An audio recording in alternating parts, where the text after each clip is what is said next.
At Volvo Trucks, our long-term vision is zero accidents, and safety is at the core of everything we do.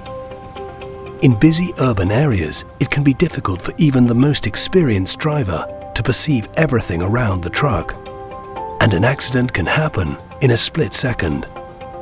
That's why we use our extensive accident research based on real-life situations to develop active safety systems that support the driver and help prevent potential collisions.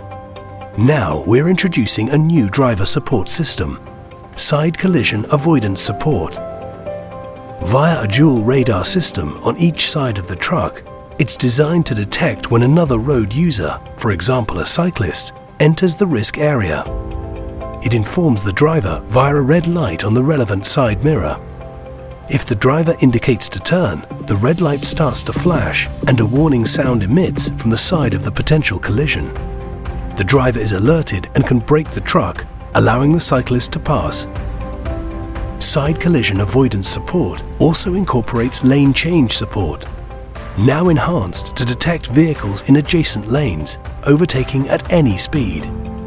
For optimum safety, Volvo Trucks is offering side collision avoidance support on both sides of the truck.